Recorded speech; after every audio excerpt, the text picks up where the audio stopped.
Hello, and thank you for listening. This is the second episode where we're talking about protecting your peace during the holidays. And I may like this one better than the last one, mainly because I get to give you the practicals, like how do we protect our peace in a super crazy season. And I'm actually going to start off with an example from today of something that happened that really was irritating.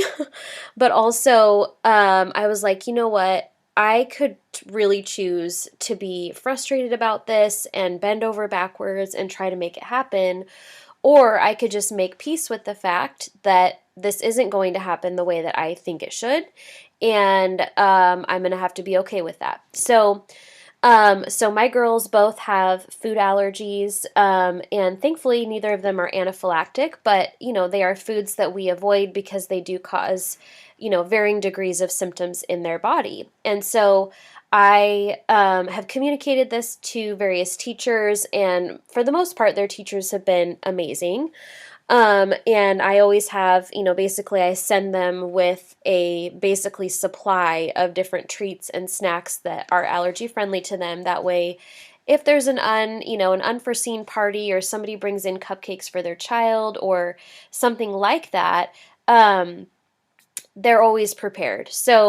Um, so but occasionally stuff comes up where things are not communicated, right? And the holidays are kind of notorious for that, in the sense that, like, they may have an impromptu party and maybe my snacks ran out and nobody told me. So, anyways, that's essentially what happened today. I got a text from the office saying, hey, we're having, this big, like, school-wide, we brought holiday meringues. Can your girls have them?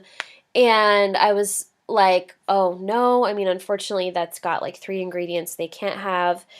And I immediately felt bad, like I'm a terrible mom, because if I had known, I would have had cookies to bring to them, right? So there was that like little bit of frustration there. But I just decided like I could go to the grocery store and I could buy them treats, but that's an hour and a half out of my day and I have all these other things I have to do. So I'm just going to make peace with the fact that I cannot add anything extra to my plate right now. Um, and so, yes, there's, frustration of I'm sure my girls are going to have a hard time with not feeling super included, and I wish that I had known, and all of those things. However, there's nothing I can do. And so then it becomes, okay, what's going to cost me more in this situation, and just make my peace with the fact that I can't do it all. And I think as women, as mothers, one of the things that we have to take into account is if we want the fruit of peace in our life, in our hormones, in our health, there is a cost to that, meaning we can't simultaneously do it all for a whole month and expect to not be exhausted and irritable and moody before our cycle.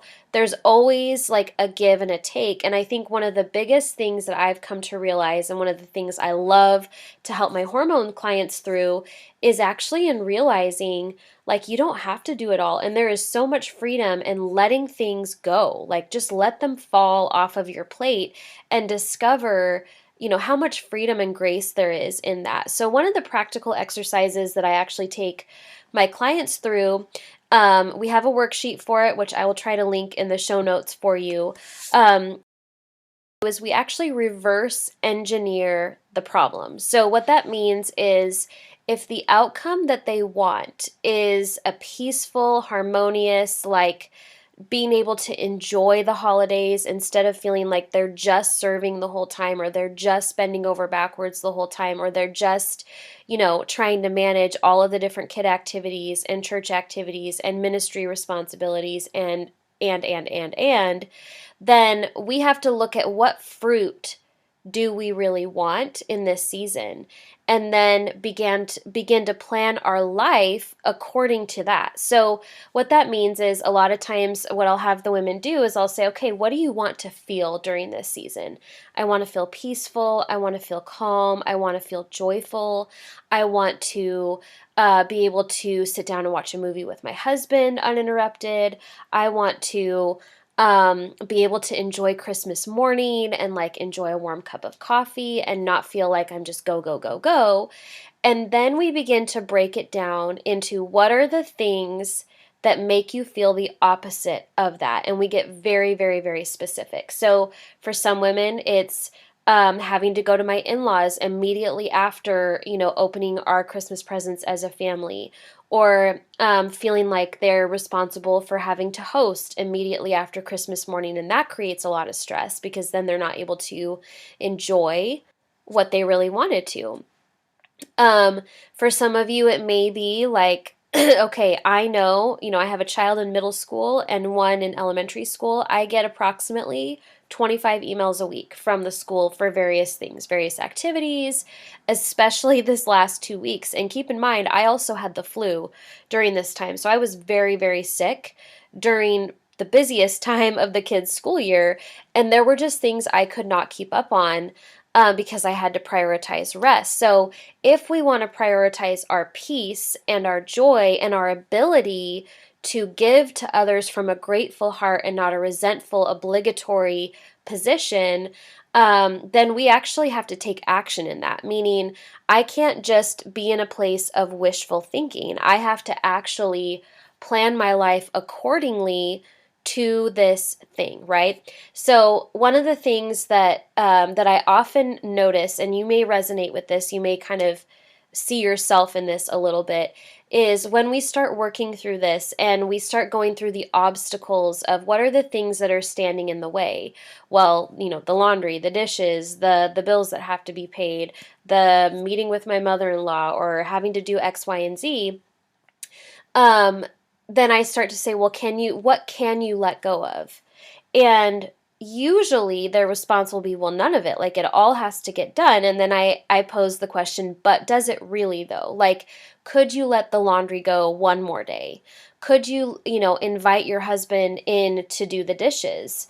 Could you, does this bring up something like a boundary that needs to be set with your family to say, we would love to host for Christmas this year, but it's going to be after 3 o'clock so we can really enjoy our morning. Like, we have to then begin to really look at the elements or facets of our life that don't actually align with the peace that we are being called to steward in this season. Does that make sense? So, if my goal for myself and my family is that we're able to connect really well with each other. Connection is huge for us and our family.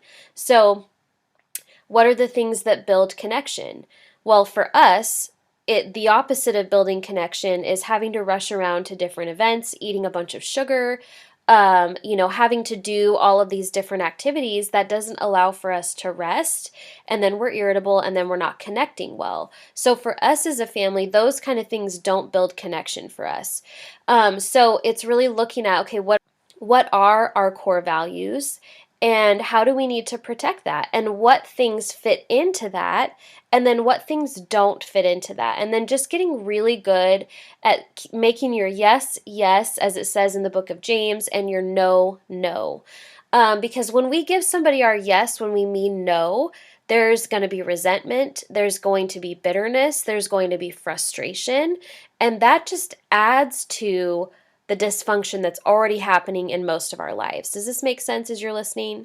And so once we recognize that, okay, there are things I can let go of, I've just been choosing not to because maybe to me, or if you're like me, letting the laundry go an extra day brought in a whole bunch of shame, of I'm not a good housewife, or I'm not a good housekeeper, or I'm, not responsible, or what have you.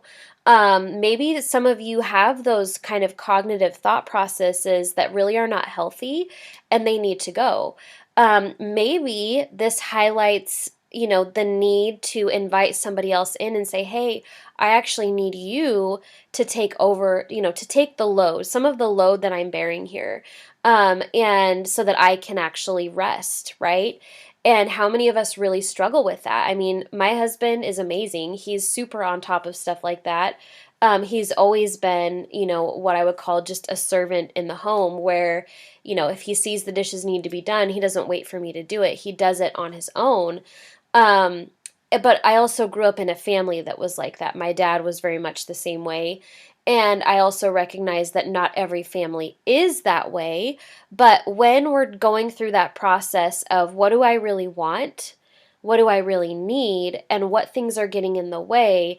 It may highlight the need to have some conversations about splitting responsibilities a little bit more appropriately so that you can enjoy those things. And, and then you get to be really peaceful and confident when you have to say no to something that comes against that specific issue, right? It comes against the thing that you're going for, because now you know what you're protecting. And this exercise really only takes about 5 minutes, but it's super informative. It is a great way to just really peel back some of the layers of, okay, but why am I really motivated to go to all of these events? When really the fruit of it is just stress, anxiety, poor sleep, and a lowered immune system from eating tons of sugar, right?